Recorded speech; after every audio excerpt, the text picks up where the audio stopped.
Quand vous apprenez une nouvelle difficile dans la vie, la nouvelle qui vous met une baffe, la nouvelle qui vous met au tapis, qu'est-ce qui fait plus de bien que de savoir que d'autres personnes vivent la même chose en ce moment?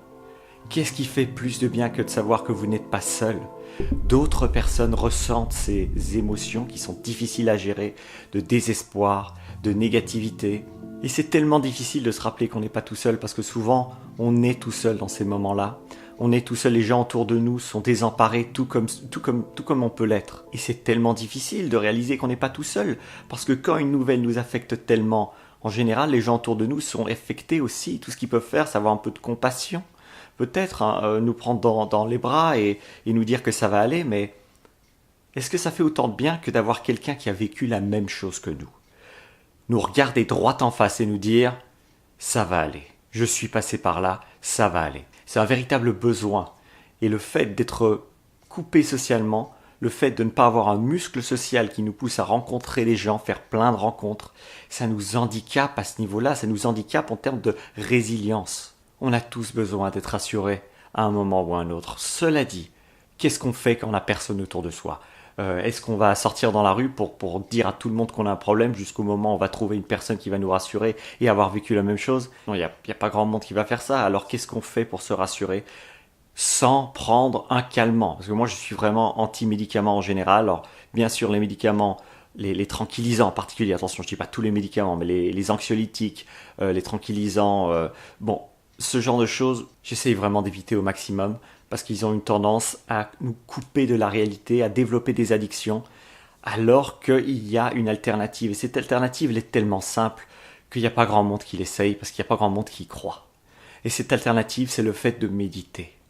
Le fait de s'asseoir, de poser ses fesses sur une chaise et d'écouter une méditation guidée pendant 10, 15, 20, 30, 40, 50 minutes. C'est ce que je fais actuellement et ça m'aide tellement.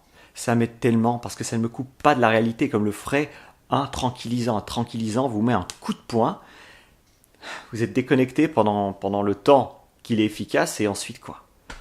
La prochaine fois que le problème arrive, un autre tranquillisant.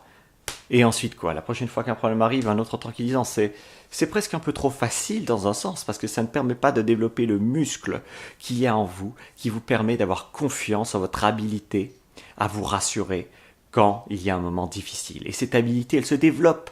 Elle se développe, c'est un skill, comme on dit en anglais, c'est une compétence qui se développe en pratiquant la méditation. Méditation, je la pratique quotidiennement, je la pratique beaucoup ces temps-ci, et je m'aperçois que quand je médite, c'est exactement comme quand on dort.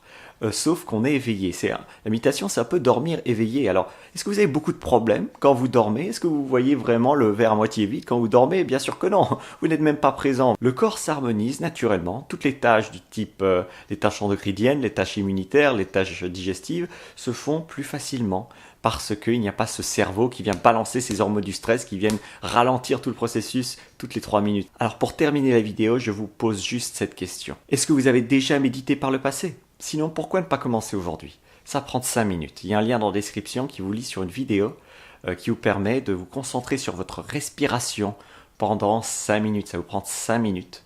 Et ça va faire descendre les niveaux de cortisol de votre corps, augmenter la bonne énergie dans votre corps, simplement en vous concentrant sur vos inhalations et vos expirations. C'est tout pour cette vidéo, j'espère qu'elle vous aidera à un petit peu reconsidérer les moments difficiles, parce que moi, ça m'aide de me rappeler toutes ces choses. On se voit demain pour un autre contenu. En attendant, prenez soin de votre cerveau. C'était Thierry Markovitch.